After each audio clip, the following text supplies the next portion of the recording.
How are you doing? So I should be live in everywhere, really. Facebook, my Facebook group, NeuroBoost, good morning. How are you all this morning? Like an idiot, I've just come running up the stairs. Last minute, skidding in as usual, but hey ho, I am here. So for those of you that don't know me, good morning. I'm Mandy Nicholson.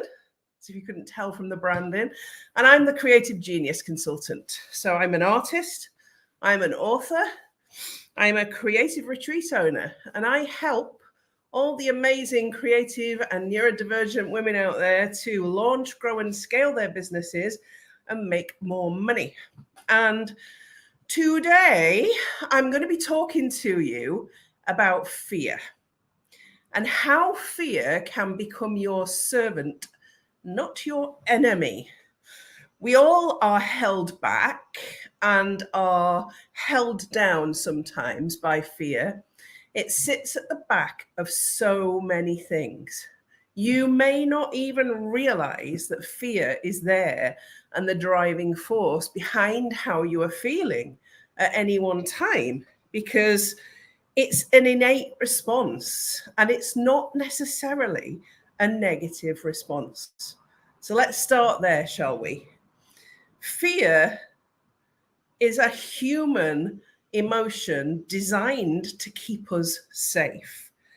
So when we were cavemen, you've probably heard this before, the feeling of fear would stop us being eaten by saber-toothed tigers and big, scary animals that were about when we were sharing our space with them, when we lived in caves and we weren't civilized yet.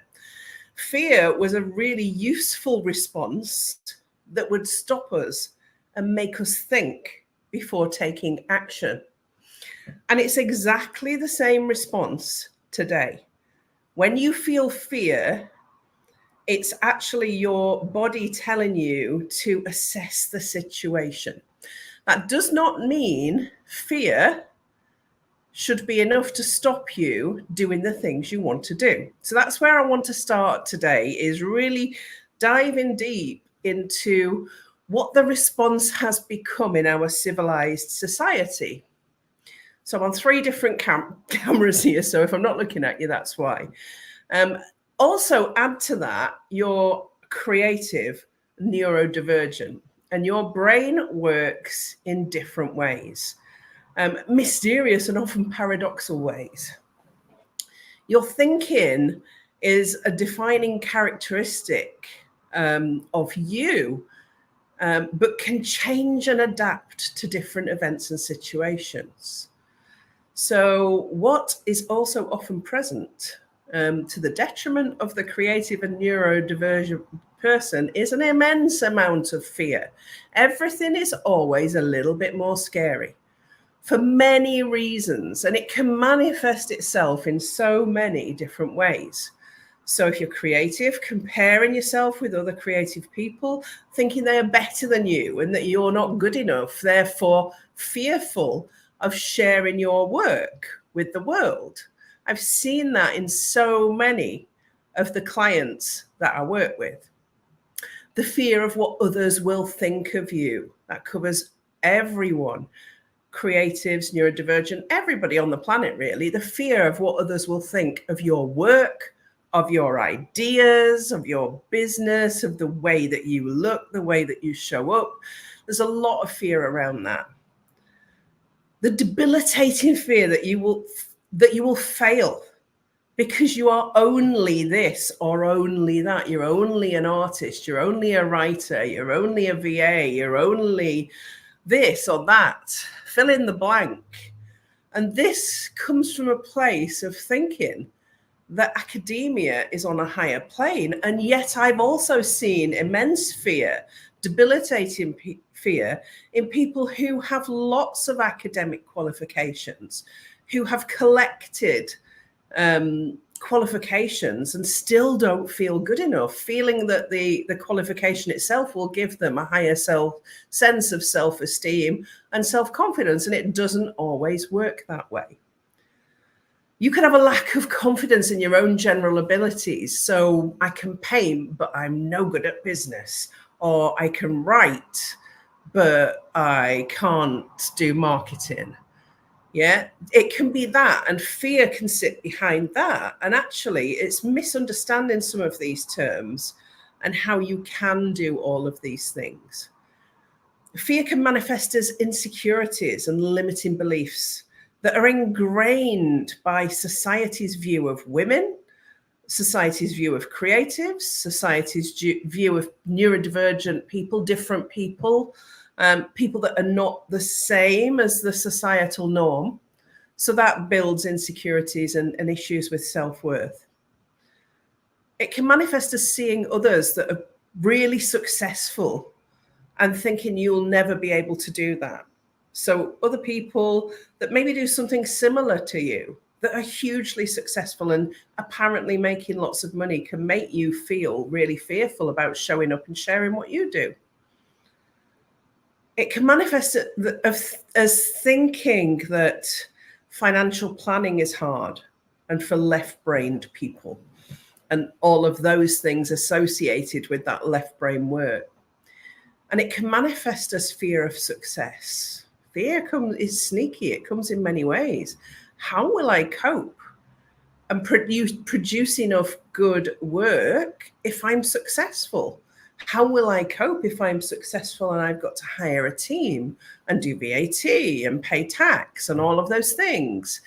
There's an innate fear of success in many of the people that I work with, because success brings change, and change is something that brings fear. So just talking about fear allows us to identify that it is just another emotion. It's an emotion that says, I'm just going to open a can of Iron Brew, by the way. Fear of spraying Iron Brew all over. No, it didn't happen. So if you heard the crack, that's what it was. Cheers. I've now been talking for about 2 hours because I've been filming. So that's why I need an Iron Brew. So fear can hold you back. And it can hold you back in so many different things, not just your business. Think about it. Think about the times where fear has shown up for you. Are you a mum? Have you had to walk up to a brand new school with your child and you can see all the mums in cliques already there at the school ground? And there's an immense sense of fear of, will I fit in? Will they like me? Will I be standing on my own? That sort of fear goes on. It can happen in so many other things, can't it? Fear of applying for a job. Did you know that men and women, when they view a job application, men look at it, and if they can do 2 of the things on the requirements of the job, they'll apply for it and think they're good enough. Women will look at it, and if they can do all of the things bar 1 on the requirements for the job, they won't apply for it because they don't think they're good enough. And there's a huge difference there. And that's fear-based, because immediately you are fearing applying for the same job as a counterpart that you are more qualified than, because you don't think you tick all the boxes. And honestly, we don't have to tick all of the boxes. And fear can serve us so well. Fear is there. It's innately woven through our psyche and our emotional system to just tell us to be cautious, to look at all the options, but it's not telling us to not do something. You can still act, you can still do the thing, you can still take risks. Fear will always say, be careful, be careful. Change is hard. Things can be difficult. This might backfire. This could go wrong. That could go wrong. Listen to fear. Listen to its objections and try and come up with the positives that, you know, if you were going to walk into that school ground, you could make new friends for life by walking in and going, saying hi to people. It's overcoming the fear and learning to use it as a, okay, thank you for showing up.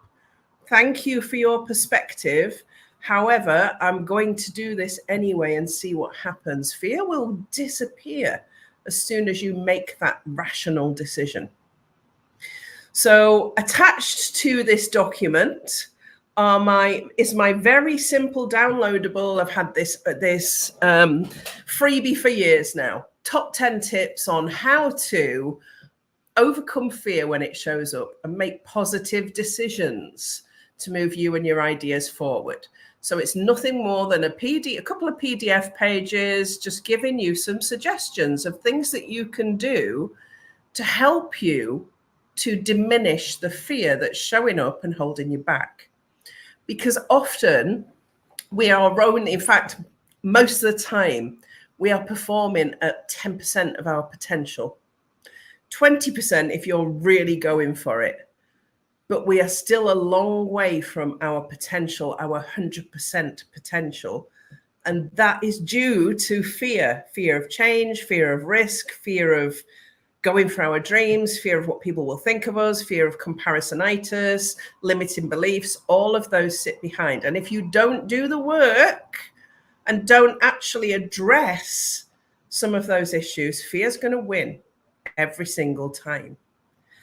So have a look through, download my little freebie, and it's just going to give you a few tips on how that you can get control of fear and allow it to work for you.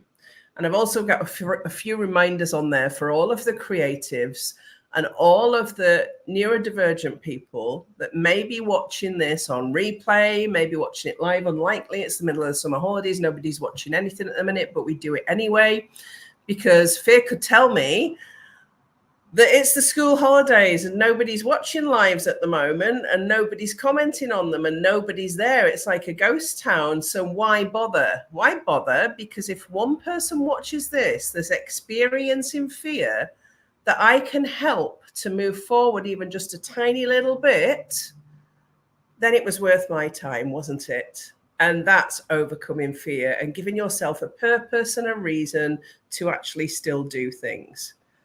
But at the end of this little freebie that I've got that you can click on, I give you 20 reasons to do all the things. If you're creative, a bit different, neurodivergent, remember, the world is a much better place with you in it. So daydream, observe everything, work when you want to, not when others think you should. Take some time for solitude. You need that time. Always recognize the silver lining in everything because you're good at it. Look for the silver lining. Seek out new experiences. I'm giving you permission to do all of these. Fail up. Make those mistakes. Learn and be better.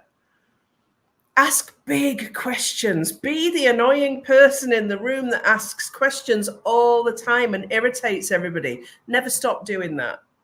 People watch. Watch other people. Look at people that are successful.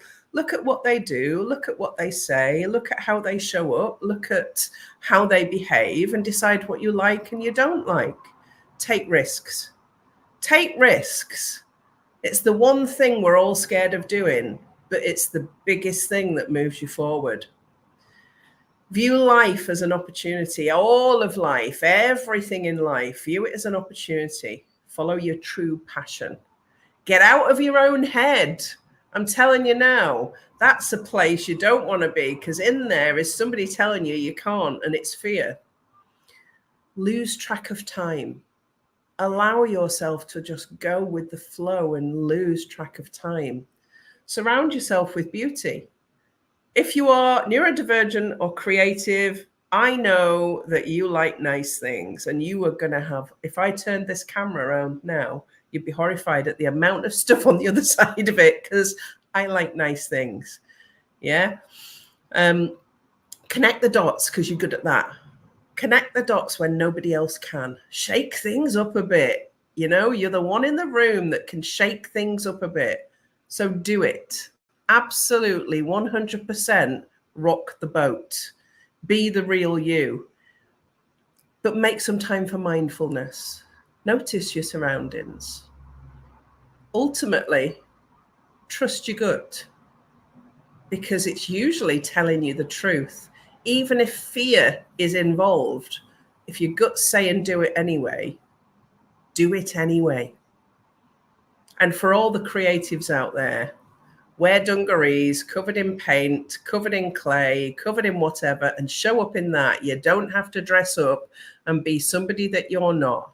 Be you, be authentic, and watch fear disappear as you own and do all of these things. Don't let fear hold you back.